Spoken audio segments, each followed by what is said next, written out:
Anatomy 32, Chapter 24, the Digestive System, Topics Esophagus and Stomach.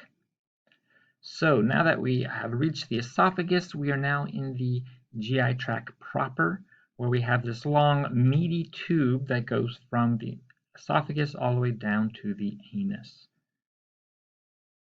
When you look at this meaty tube, you see that it has 4 layers of tissue. The first layer is the mucosa layer. The mucosa layer lines the inside of the tube, then surrounding, of course, the open space or lumen inside the tube.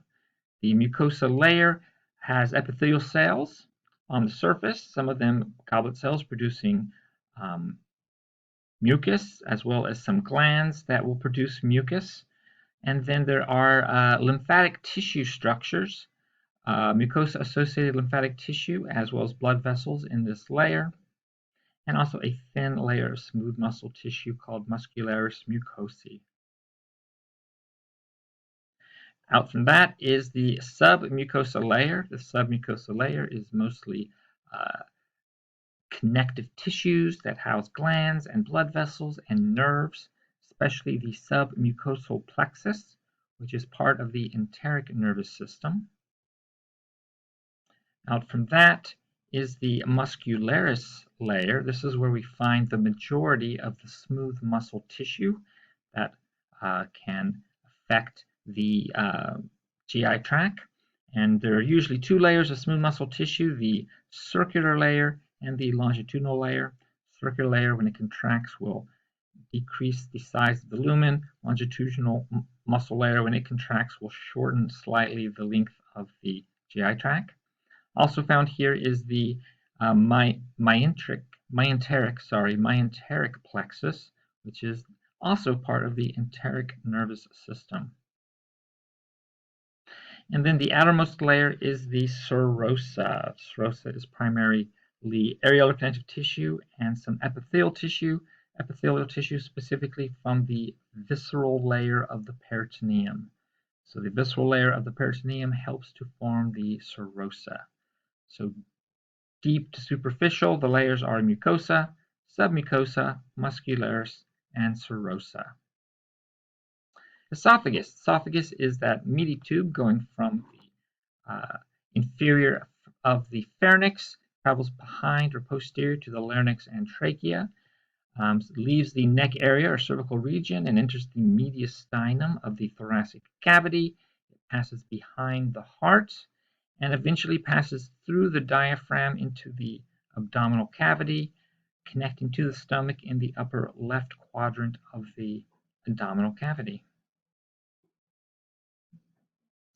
Histologically, looking at the layers, the esophagus fits what the description that we've already talked about, very similar. A few exceptions, the mucosal layer in here is actually lined with stratified squamous epithelium. So many layers of flat cells. And then the 4th layer is called adventitia instead of serosa. And that's because there's no peritoneum lining the esophagus. Peritoneum does not go up to the thoracic cavity. All right, the esophagus has an upper esophageal sphincter. This helps to control the passage of food into the esophagus and also, very importantly, prevents air from entering the esophagus. We don't want air to go into the esophagus when we're just breathing. The esophagus, being a muscular tube, uses muscular contractions to move the bolus down the length of the esophagus. And it is a series of muscular contractions. First, the circular muscles will contract behind the bolus, squeezing and pushing the bolus down the esophagus. Then the longitudinal muscles will also contract, shortening the esophagus slightly, helping to aid in the movement of the bolus.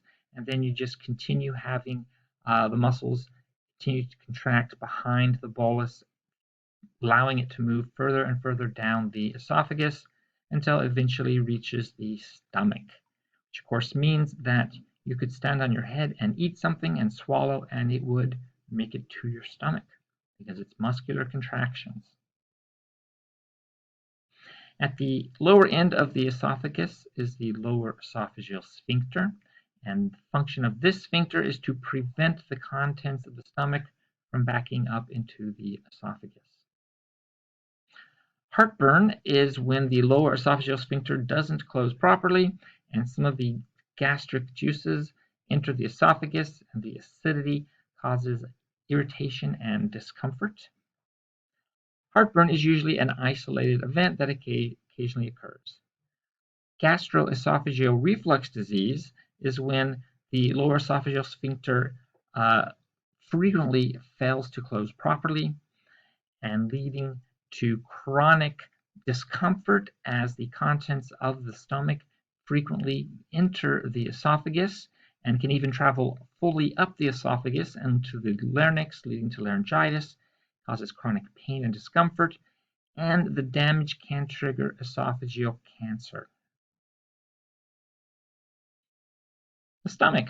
Stomach is a J-shaped pouch found in the upper left quadrant of the abdominal cavity. It is directly inferior to the diaphragm, medial to the spleen, and anterior to the pancreas. Functions of the stomach include mixing the bolus, which is saliva and food, the bolus with the gastric juice, and this slurry that is formed is called chyme. And that mixing process allows for both chemical and mechanical digestion. The stomach also acts as a reservoir for food. It can hold food for a certain amount of time. It secretes gastric juice, which includes hydrochloric acid and the enzyme pepsin. And then it also secretes the hormone gastrin, which then causes the stomach to become more active. The stomach can be broken up into four main regions. There is this hump referred to as the fundus. There is the cardia, which is the small portion of the stomach directly after the lower esophageal sphincter. The body, which makes up the bulk of the stomach, and then the pylorus, which is the tail end of the stomach, and the pylorus ends in the pyloric sphincter. And the function of the pyloric sphincter is to control the release of the chyme into the small intestine. So again, cardia after the esophagus, fundus for the hump, body for the bulk of the stomach, and then pylorus for the tail end. Here's a view of an actual stomach that's been cut open, allowing us to see the inner walls of the stomach. We see that it has many, many little folds on the inner walls, and those are referred to as the rugae of the mucosa. So these are the rugae, and these folds are important because they help allow the stomach to stretch as it fills with food. All right, so let's look at the histology of the wall of the stomach. Well, to start off, there is some differences in the mucosa layer from the generic example. Here, the cells lining the lumen or space in the stomach are simple columnar epithelial cells, and then they end up pushing downward in to the mucosa, forming these gastric pits. The gastric pits have a variety of different cells in them that are producing different substances. We have the various mucus cells, the surface mucus cells that are outside of the pits, and then the mucous neck cells within the pits, and they all secrete mucus, which of course acts as a lubricant, prevents damage to the stomach from friction and moving of the bolus and chyme, and also helps to protect the stomach from its own acidic gastric juice. So the mucus helps protect the lining of the stomach from the acid. Deeper within the pit, we have parietal cells. Parietal cells secrete the hydrochloric acid. It gives us the very low pH. That very low pH is important because it helps to kill any pathogens that are in the food.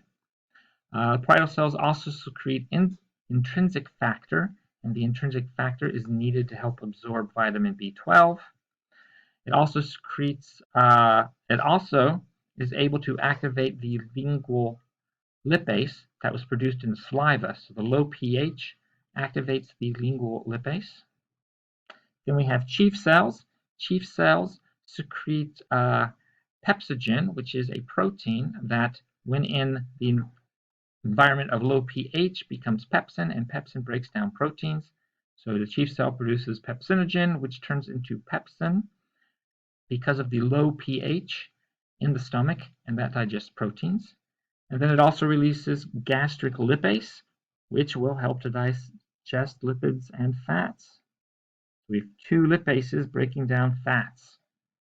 These cells are all exocrine gland cells. Then we also have the G cells. The G cells are endocrine cells because they produce the hormone gastrin. And the hormone gastrin goes in the bloodstream, comes back to the stomach, and stimulates the muscular activities of the stomach.